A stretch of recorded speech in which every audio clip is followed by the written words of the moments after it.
What's up, friends? This is Casey with the Sprint House, and today I wanted to talk to you about how we are having to revamp those cash envelopes.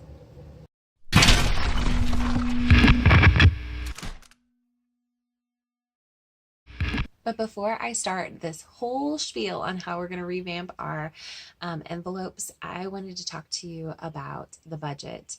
But before even that, I want to go ahead and give some love and gratitude to my friend Monica Plain, who has been such an inspiration in helping me through this transition.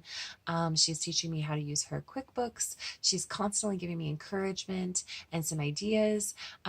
She's just been really, really super. And she's one of my faithful followers on my Facebook, Instagram, and on our YouTube channel. So shout outs to you, Monica Plain. We love you bunches. So if you haven't heard in a couple of other videos, I am having to take a huge pay cut, mostly because the business side isn't bringing in the income that the doctor that I work for. So essentially that means he can't continue to pay me at the salary that I was hired at. What does that mean? That means I've got to find some part-time jobs. So I am on the search for part-time jobs. I'm considering doing some online teaching. I'm trying to get my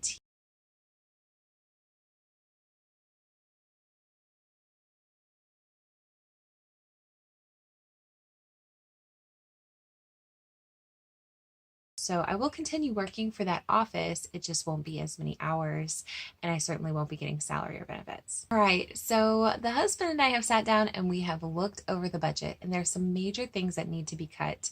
We are considering selling our vehicle because we don't need that payment. If you guys have looked at our board recently, you probably noticed that it's like $322 for our car, and we still have $11,000 to pay on it. So we would like to sell it and get it out from underneath that big of a payment. And then we can go and buy something different that's maybe not as expensive or has a smaller loan amount for us to pay off quicker. And definitely don't feel like I'm attached to that car. The husband does feel attached to the car. He's proud of that vehicle. And for myself, I didn't like it anyway. So I've just been driving it because that's what he wanted. And it's not like a luxury car or anything like that. It does have a lot of room. When I bought it, it was originally because I was working for the American Cancer Society and had tons of third row spacing that I needed for event throwing. So it was super handy while we needed it.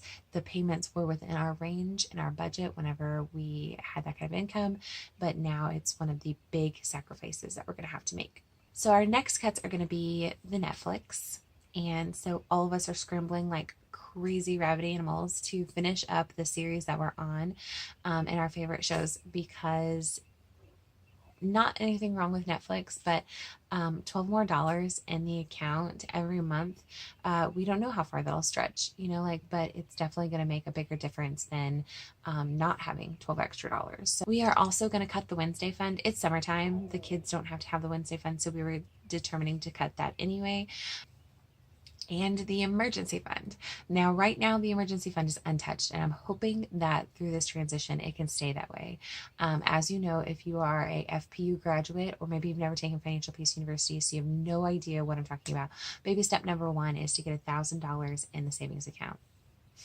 That has been taken care of. It is just sitting there very politely waiting in case there's an emergency, and I'm determined to not touch it.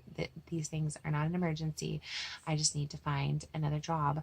So what does that mean for our cash envelopes? We previously had 7 cash envelopes, and we're going to definitely have to back that down. We're going to back it down to 5. So Eric's still going to get his $25 in pocket money. Jesus is still going to get tithe. Family savings is still going to get family savings to prevent us from having to get into the emergency fund. And then we have 75 for the grocery fund, which is a $50 cut in our expenses every week, because we were budgeting for $125 for groceries every week.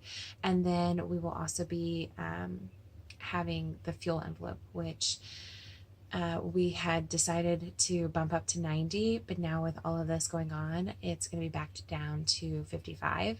And I don't know. We're going to see how that works. I'm just hoping I'm not on the side of the road somewhere. So as intimidating as it is to know that I will literally be having to work 2, 3, 4 part-time jobs till I can find something, it's not near as scary for me because I know what the budget is and I know what we have to make in order for us to survive. And so I just want to say how important it is for you guys that aren't doing budgets to just sit down and write it all out, write everything out, and that way you have it in front of you, and you can pay off the debts. You can have more money in your pocket. You can utilize that cash in a way that God wants it transformed. A lot of individuals feel like living on a budget is like bread and water connotation, like you don't get to have any fun, and that's quite the opposite. In fact, we have had so much more fun, and we've had several trips to Mexico, and we've got to do vacations every summer with the kids, and all of that is due to having a budget and setting some financial goals.